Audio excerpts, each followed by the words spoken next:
सभी को जय मसीह की। आज हम लोग देखेंगे कि इस्राएली लोग फ़लस्तीनियों के बीच में बंधुआई रहते हैं।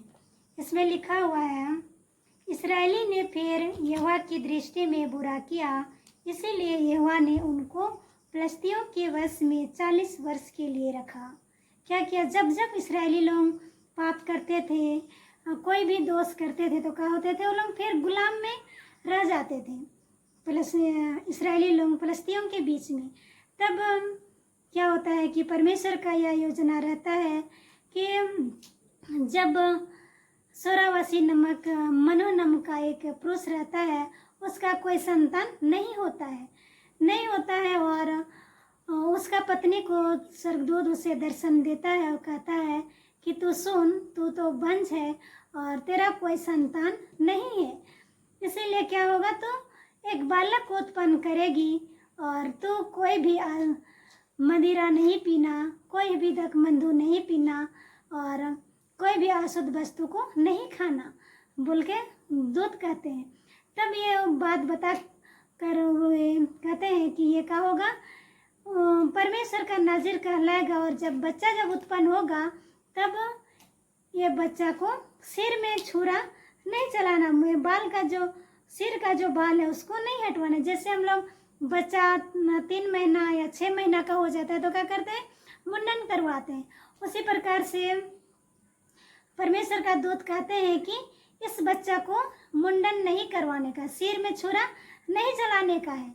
तब जब अपने पति आता है तब वो फिर वही बात को बताती है अपने पति को कि परमेश्वर का जन आया था मेरे पास और मुझे ऐसे ऐसे बातों को उदाहरण दिया। हम लोग पढ़ते हैं, क्योंकि तू गर्भवती होगी और तेरे एक बेटा उत्पन्न होगा और उसके सिर पर छुरा ना फिरे, क्योंकि वह जन्म ही से परमेश्वर का नज़ीर रहेगा और इस्राएली को फ़लस्तीनियों के हाथ से छुड़ाने में वही हाथ लगाएगा। क्या करेगा? उसको जो सिर का बाल है उसी में उसका क्या है, सब चीज़ है, उसी में उसका आशीष है। इसीलिए तू क्या करेगा, सिर का में छुरा कभी नहीं चलाना। और फ़लस्तीनियों के बीच में जो इस्राएली लोग बंधुआई में है, उन लोगों को छुड़ाने में उसी का हाथ रहेगा बोल के बताते हैं। तब मनो विनती करता है कि हे परमेश्वर के हम इस बालक को कैसे रखेंगे, कैसे देख रेख करेंगे और रख रखाव कैसे करेंगे, इसके लिए हमें बता बोल के बोलते हैं। तब फिर से जब उस टाइम भी मनो नहीं रहता है, उसका पत्नी ही रहती है और मैदान में रहती है और उसका पति नहीं रहते हैं। और फिर उसको जो दूध आए थे वही दूध उसके पास आते हैं, तो फिर क्या करते, दौड़ के अपने पति के पास चलती है और कहती है कि जिस पुरुष ने उस दिन मुझे मिल के बताया था वही पुरुष आज भी आया है। तब उसका बात को मनो सुन लेता है और दौड़ते हुए चले जाते हैं। पत्नी के पीछे चला और उस पुरुष के पास आकर पूछा, क्या आप वही पुरुष हैं उस दिन जो मेरी पत्नी से अपने मिले थे और बातें किए थे? तो वो दूत कहते हैं कि हाँ, मैं वही पुरुष हूँ, कि जितनी बातें का जो हमने चर्चा किए हैं इस स्त्री से, इस स्त्री मतलब कौन, मनो का वाइफ जो थी, उससे चर्चा किए हैं, उसे कहा हो, उसे वे परे रहेगी, उसे वो पालन करेगी, तब ये सब होगा बोल के उसको कहा गया था कि तो मदिरा नहीं पीना, दकमधु नहीं पीना और कोई भी अशुद्ध वस्तु का सेवन नहीं करना, ये सारे चीज़ों का वो पालन करे और ये जो बालक उत्पन्न होगा वह परमेश्वर का नाज़िर कहलाएगा।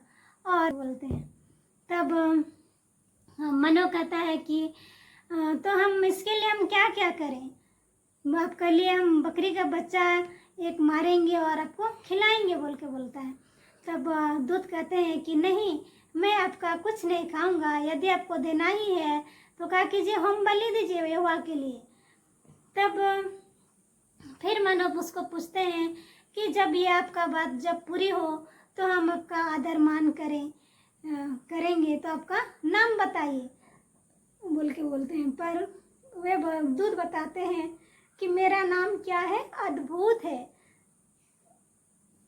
बोल के बोलते हैं। तब मेरा नाम अद्भुत है बोल के बोलते हैं। और जब बकरी को लोग हम बलि दे रहे थे, उसी आग का लौ में क्या होता है, जलता है जब और ऊपर की ओर उठता है आग, उसी लौ में क्या होता है, उठ जाता है दूध और कहता है कि छुप जाता है, उसी में ही वो छुप जाता है और कभी दर्शन नहीं मिलता है उन लोगों को। और मनो डर जाता है कि कहता है कि अब तो हम लोग का मरना तो निश्चय है बोल के बोलते हैं, मरना निश्चय है, इसीलिए अब हम लोग मर जाएंगे। पर मनो की पत्नी कहती है यदि हम लोग को मरना ही रहता तो हम लोग को इतना सारा चीज़ नहीं बताता, और जो हम लोग होम बलि जो दिए इसको भी ग्रहण नहीं करता बोल के बोलते हैं। और जब बच्चा उत्पन्न हुआ 24 में लिखा हुआ है, और उस स्त्री का एक बेटा उत्पन्न हुआ और उसने उसका नाम शिमशोन रखा, और वह बालक बढ़ता गया और यहोवा उसको आशीष देता गया। बालक धीरे धीरे धीरे धीरे क्या हुआ, बढ़ता गया और परमेश्वर उसको क्या किया, आशीष देता गया। पर बच्चा जब जवान हुआ तब उसको एक फलस्तीनी लड़की से प्यार हो जाता है, प्रेम हो जाता है। तब अपने माता पिता से कहता है कि पिताजी मैं फलस्तीनी लड़की से क्या करना चाहता हूँ, विवाह करना चाहता हूँ। तब माता उसके पिताजी कहते हैं कि हमारे खानदान में भी तो इतने सारे लड़कियां हैं, तो उससे विवाह करना, फलस्तीन से क्यों करेगा विवाह। पर शिमशोन कहते हैं कि नहीं, मैं उसी से ही करूँगा, मुझे वही अच्छी लगती है बोल के बोलता है। तब उसका माता पिता उसका बात को मानते हैं और उन लोग क्या करते हैं, लड़की से उसके परिवार से मिलने के लिए तिमान नगर की ओर चले जाते हैं। जब वो लोग रास्ता में जा रहे थे तब क्या होता है कि एक दाख की बारी में जवान सिंह को गरजता हुआ दिखता है, और शिमशोन उसको क्या करता है, पकड़ लेता है, आराम से पकड़ लेता है और ऐसे लगता है कि उसको हम पाले हैं। जवान सिंह को पकड़ लेता है और बकरी का बच्चा जैसे क्या करता है, चीर फाड़ देता है और उसको क्या करता है, अलग अलग कर देता है और फेंक देता है। तब उसके माता पिता ये सब चीज़ देखते हैं और फिर भी वो लोग चलते हैं और कुछ उसका चर्चा नहीं करते हैं प्रियो। और इस वो लोग लड़की के घर चले जाते हैं, वहाँ वो लोग भोज करते हैं, 7 दिन का भोज करते हैं। और उस भोज में शिमशोन एक पहेलियाँ रखता है, मुहावरा रखता है, पहेलियाँ को रखता है कि इस पहेलियाँ का जो अर्थ बताएगा उसे क्या होगा, हम उसको 30 जोड़ा कुर्ता और 30 जोड़े कपड़े देंगे बोल के। तब 3 दिन बीत जाता है, फिर भी उसका कोई जवाब नहीं मिलता है। और जब पहुंचने लगता है 7वां दिन, तब जब लड़की के घर में जो मेहमान लोग आए हुए थे वो लोग लड़की को धमकाते हैं कि सुन, तू अपने पति से पूछ कि क्या क्या इसका अर्थ क्या होगा, उसे फुसला बोल के बोलते, नहीं तो क्या करेंगे, घर समेत जला देंगे और हम लोग का जो धन है उस सबको समेत लुटाने के लिए आप सब हम लोग को न्योता दिया है, निमंत्रण दिए हो बोल के बोलते हैं, धमकाते हैं। तब वो फलस्तीन लड़की का करते हैं, रोते रहती है और उसको बहुत तंग कर देती है। और जब शिमशोन उसको बोलता है कि मैंने तो अपने माता पिता से भी इस पहेली का अर्थ नहीं बताया, तो तुझे क्यों बताऊं बोल के बोलता है। फिर भी वो लड़की बहुत तंग कर देती है। तब क्या होता है, वो बता देता है। तब वो लड़की क्या करती है, उन लोगों को बता देती है। तब वो लोग शिमशोन को उत्तर देते हैं और उसको उत्तर देते हैं शिमशोन को। तब शिमशोन उन लोगों को फिर वे जाते हैं अस्कोलन जगह का नाम है, वहाँ जाते हैं और 30 पुरुष को मारते हैं और उसका कपड़ा, उसका जितना भी धन जौहरत लोग सब रहता है, 30 जोड़ा कपड़ा, 30 जोड़ा कुर्ता और जितना भी उसको धन संपत्ति रहता है उस सबको क्या करता है, लूट के ले आता है और उन सबको दे दिया जाता है।